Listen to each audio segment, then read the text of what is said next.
Muito bom dia, meus alunos. Eu fiz ontem um vídeo falando sobre o romance romântico, mas eu não sei o que eu fiz, eu apaguei o troço. Então, eu vou começar de novo. Então, hoje eu queria falar para vocês sobre o romance romântico que chega no Brasil, aí vocês podem acompanhar aquele negócio de PowerPoint, né? E ali vocês vão ter algumas explicações básicas, né, sobre por que o romance aparece, que é um novo gênero literário, e que começa, na verdade, não aqui nas Américas, mas na Europa, como, aliás, em termos de literatura, que é a palavra escrita, né, isso está sempre vinculado, quer dizer, a nossa produção, de uma maneira ou de outra, está sempre vinculada à produção europeia. A gente sofre ainda hoje grandes influências da produção europeia. Mas hoje a gente já tem uma outra concepção de literatura e tal, e de nação, já temos já mais assentado assim, o conceito de nação, mais ou menos, né? Mas menos pior do que nessa época do romantismo. Então, o romantismo inaugura uma série de coisas, não só o conceito de nação, que eu já falei para vocês, em termos da poesia romântica, que isso é fundamental, com o indianismo e tal, mas também inaugura um novo gênero literário. Bom, eu não vou aqui entrar em detalhes, né, de quando começa esse novo gênero literário, mas porque isso tem um aporte acho que vocês já devem ter observado isso, já devem ter estudado isso sobre literatura, sobre teoria literária, né? O romance é um gênero novo, que deriva, entre outras coisas, do sentido épico, né? Mas aí tem a influência de uma nova classe social, que não é nobre nem nada, que são os burgueses, e então se tira aquela heroicização esvaziada de personalidade, né? do épico. Bem, essas adaptações todas aí que vocês já devem conhecer de teoria literária. Então, isso chega no Brasil no período romântico, né, com o romantismo e tal, esse novo gênero. E esse novo gênero literário, o romance, começa a ser publicado em forma de folhetim, que eu acho que vocês também já ouviram falar sobre isso. O que é um folhetim? Folhetim é pedaços de capítulos ou capítulos publicados, como é que eu vou dizer assim, no pé de página dos jornais. Então, ele era diário ou semanal, e aparecia no finzinho da página, né, dos jornais, apareciam esses capítulos. As histórias desses folhetins, como a gente chama, né, o romance folhetinesco, são todas muito mirabolantes e partem de um princípio assim, que é tudo inverossímil, né? Mas funcionava no momento da leitura. Quem é que lia? Liam as moças, as mulheres e preferencialmente as moças casadoras. Raramente os homens liam esses folhetins, porque era uma coisa assim, desculpe, é comparável, né, ao enredo, ao enredo exagerado, inverossímil muitas vezes, né, das telenovelas, por exemplo, né? Olha, tem uma música chata aqui, incomodando. Vou abrir a janela, mas ela vai embora. Bom, então o romance romântico ele começa nesse formato. No meio de tanta coisa ruim, apareceram algumas coisas boas e que depois foram publicadas em forma de livro. Por exemplo, né, sempre se fala, aqui não é possível a gente distender muito isso, porque nós temos pouquíssimo tempo, mas o romance, no Brasil, especialmente esse romance de caráter folhetinesco, que é o primeiro tal, ele é publicado em pé de página de jornal, etc., que eu já disse isso, mas tem muita coisa, né? E dentro dessa muita coisa, tem muita coisa ruim, evidentemente.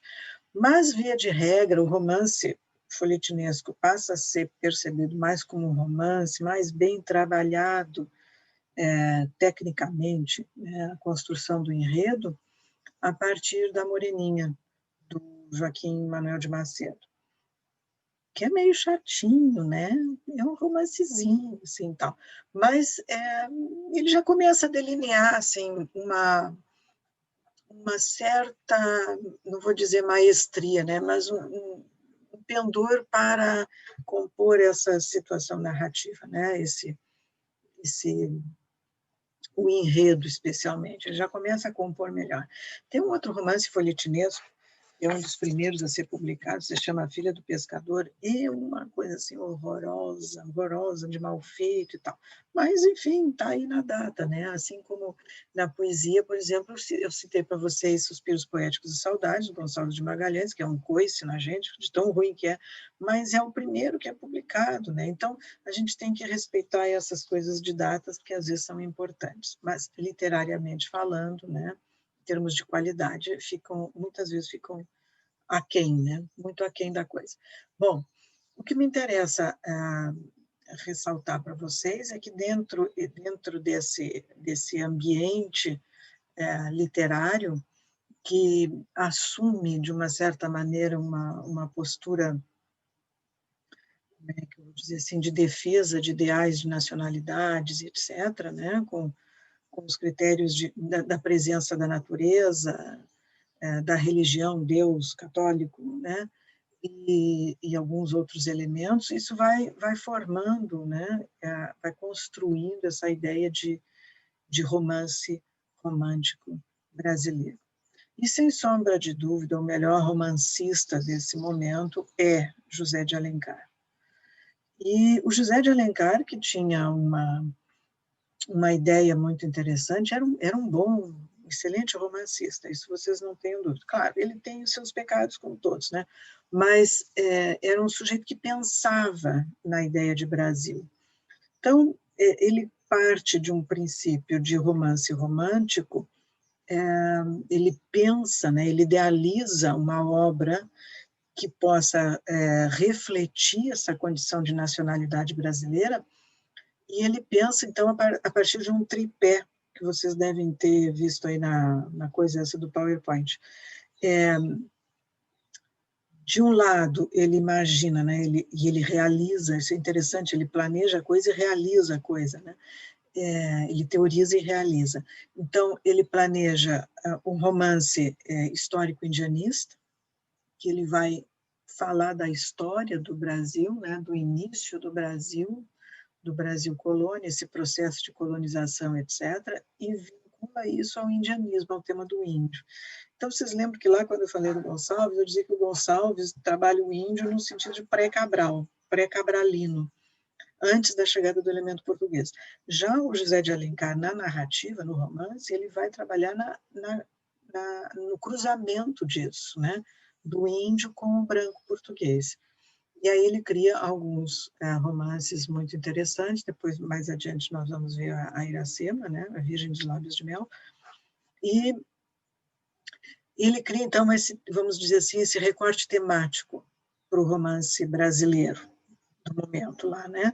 Um romance de recorte temático histórico-indianista. Histórico porque ele vai falar da história mesmo, né? Do cruzamento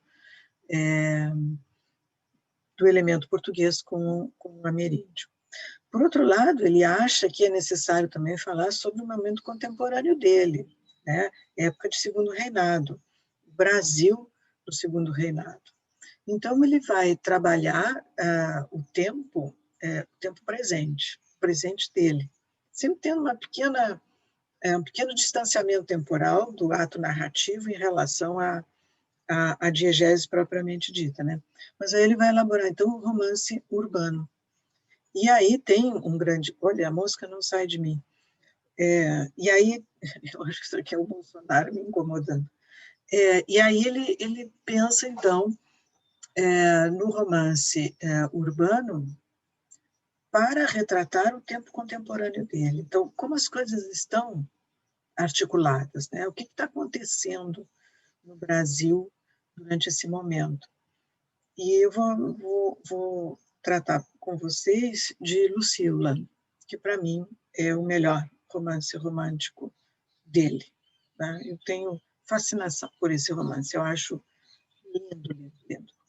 Muito bem pensado, muito bem arquitetado, muito bem escrito, né? Ele consegue manipular as emoções assim de uma forma muito inteligente. Muito bem, mas ele acha também, ele segue achando que isso não é o suficiente, porque o Brasil não é só o passado, não é só o presente urbano, mas é também as suas regiões. E aí ele cria, nessa linha, com a origem do cruzamento ameríndio, né? Então ele vai resgatar lá o romance histórico-indianista, determinados elementos do romance histórico-indianista, e vai localizar essas coisas contemporaneamente nas regiões do Brasil, e que nesse momento são 3, norte, centro, sul.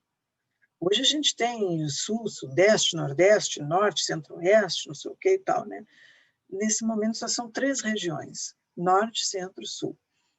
E ele escreve, entre outras coisas, para mim o pior romance que eu já li em toda a minha vida, que se chama O Gaúcho, sobre o nosso elemento gaúcho aqui, né? Ele ouve falar, né, isso logo depois da Guerra do Paraguai, ou do finzinho da Guerra do Paraguai, ele ouve o relato de um militar, um baile lá no Rio de Janeiro, tal, que ele estava lá, não sei o quê, e vai o tal do militar e começa que estava recém voltando da Guerra do Paraguai, e aí conta as estripulias todas, né, do que aconteceu e desse elemento que é o gaúcho, né, essa criatura que vivia aqui e tal, e tal. Ainda nessa época, ainda num tom meio de bandoleiro, né, o gaúcho, a origem da palavra gaúcho é bastante longínqua, né, vem, na verdade, de 1610, quando é cunhada pela primeira vez o termo gaúcho em espanhol. Bem, mas, enfim, também isso é outra história. E aí ele ouve esse relato todo e fica fascinado com essa figura do gaúcho. E inventa, então, cria um personagem chamado Manuel Canho, que é esse gaúcho, e ele publica esse livro chamado O Gaúcho. Quando a gente que é gaúcha lê o gaúcho, diz, nossa senhora, o cara endoidou, né? Porque ele localiza geograficamente coisas assim completamente distantes. De repente o gaúcho está lá nos aparados da serra e sai galopando, não sei o quê, e vem parar aqui no litoral da cidade do Rio Grande. É uma coisa assim. Mas a ideia é interessante, que é essa ideia que vai voltar depois nos anos 30. O romance dos anos 30 tem um pouquinho também disso que vai voltar aí no pré-modernismo, mas essa ideia do Alencar mesmo vai voltar para os anos 30 do século XX, com, por exemplo, está na base, por exemplo, da criação do... Estou com o nome do Monteiro Lobato, mas não é o Monteiro Lobato que eu quero falar, é do... Gente, como é o nome desse baiano que escreveu Gabriel? Jorge Amado. Desculpe a minha falta de memória. Jorge Amado. Jorge Amado deve muito a José de Alencar. Aliás, todos esses escritores regionalistas, tidos como regionalistas, devem ao José de Alencar, que pensou nisso primeiro. Não só pensou, como realizou. Claro, tá certo, não foi uma maravilha, mas ele pensou e propôs a coisa, né?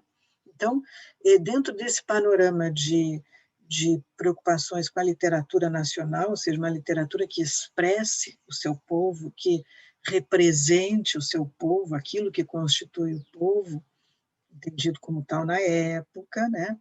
Ele, então, tem esse projeto, né, de literatura nacional, bastante abrangente, muito inteligente da parte dele. Então, de um lado, o romance histórico indianista, ou seja, a origem do Brasil.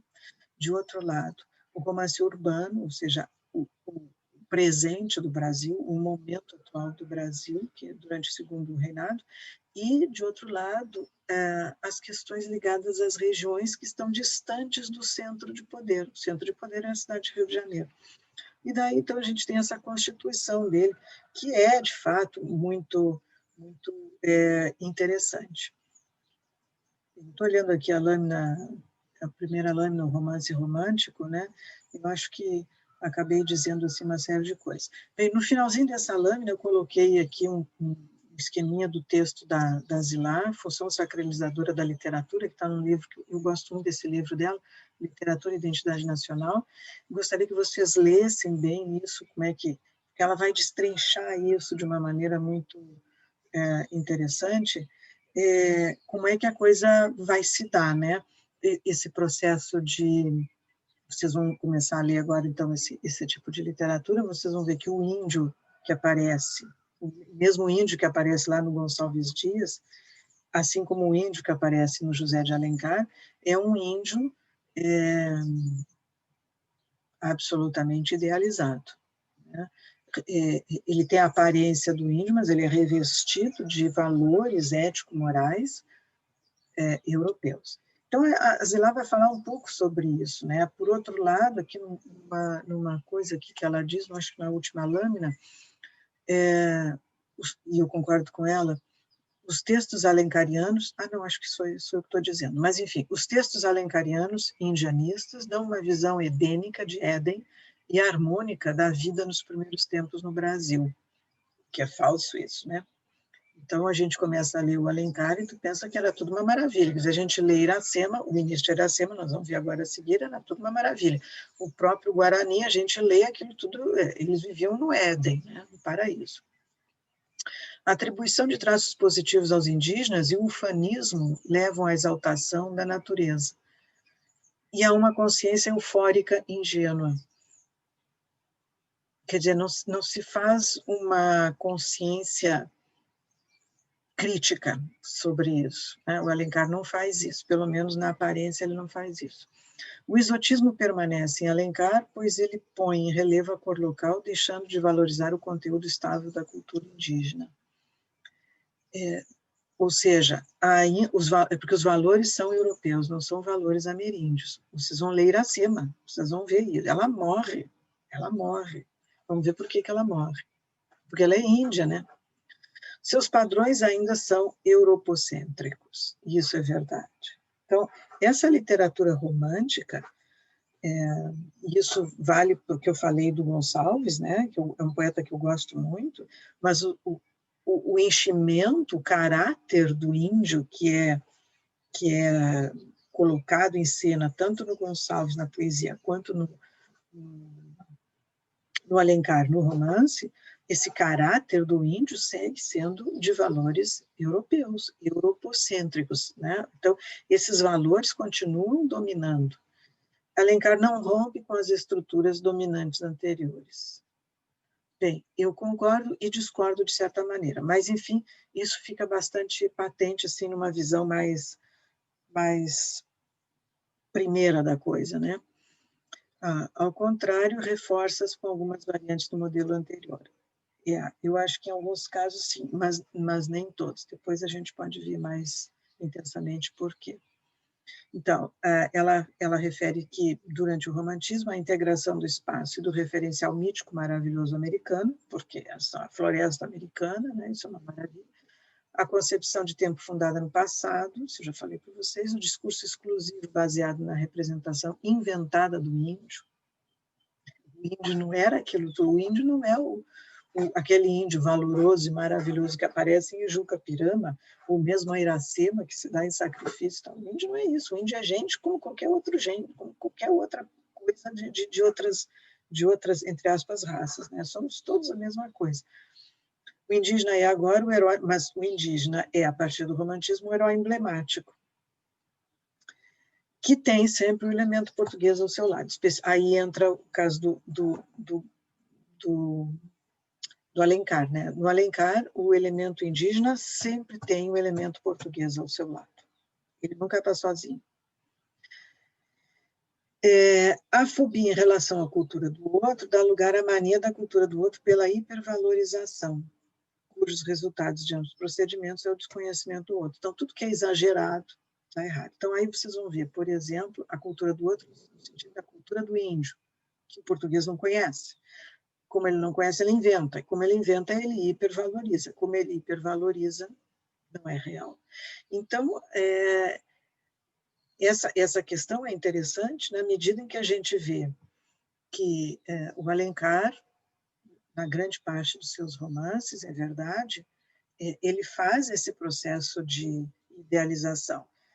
Como é que ele não faria isso? Ele não pode não fazer isso, porque o romantismo é idealizante. Ele parte de um pressuposto de idealização.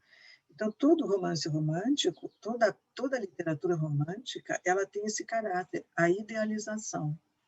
Isso significa, de um certo modo, também a sacralização sobre aquilo que se está falando. Bem, isso demandaria um tempo assim imenso, né, gente, para eu conversar com vocês sobre isso. Nem sei há quanto tempo eu já estou falando aqui nesse vídeo. Não sei se esse negócio diz há quanto tempo eu estou falando aqui nesse vídeo. E não diz. Enfim, de qualquer maneira, eu queria dizer para vocês que o romance romântico, a poesia romântica, o romance romântico, o romantismo, de uma forma geral, ele é a base de todo sentido nacional da nossa literatura. Ora para referendar, ora para contrariar. Ora para discutir, ora para concordar. Então, a gente só entende a literatura brasileira a partir do romantismo. É a base, é o fundamento. Claro que isso não surge do nada, conforme vocês viram, começa lá com caminho, tarará, parará.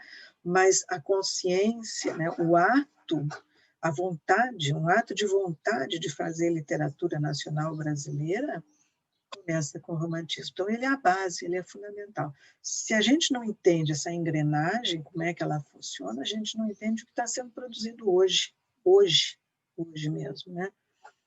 Casualmente, eu estava fazendo uma pesquisa agora, para uma disciplina que eu estou pensando em trabalhar, para o segundo semestre, ou terceiro, sei lá,